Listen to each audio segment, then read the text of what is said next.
Vi tager fat på butterflyen, som er en af de ting, som man lægger utrolig meget i, utrolig meget dannelse i, og i gamle dage, der var det ligesom indbegrebet af, og vi taler gamle dage, sådan, som i 1890'erne eller 1910'erne, der var det arkitekter, der gik og lærte, der gik med butterfly. Så kunne man se på den måde, hvad en mand lavede. Og for at gøre det nemt, fordi jeg synes, at vi skal koncentrere os om de ting, der er nemmest, gå lidt derover, hvor gæret er lavest, og lære at binde butterfly på den hurtigste måde.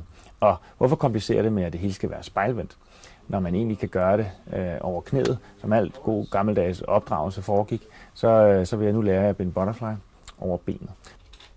Her har vi en selvbinder butterfly, og den ligger jeg ned under mit knæ.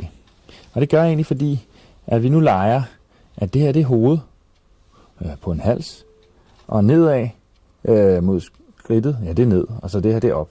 Så op mod hovedet, der er knæet, og ned mod skridtet er ned. Det er jo meget normalt. Vi slår en knude, og en lænder opad mod knæet, og en anden lander nedad. Så sørger jeg for, at den nederste bliver kortest. Så den der er lille, og den der er lang. Så tager vi den, holder fat i her, i snip, og laver en lykke hen over knuden. Så knuden er lige hernede under. Det kan man mærke. Så tager vi den, der vender op over skulderen, og lader den falde ned over midten. Så har vi næsten en færdig butterfly.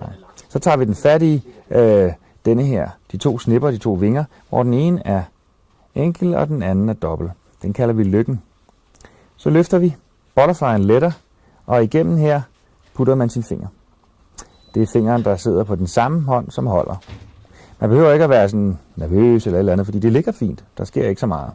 Samler op, stikker igennem, samler her, putter lykken ind i bunden, så er den klar.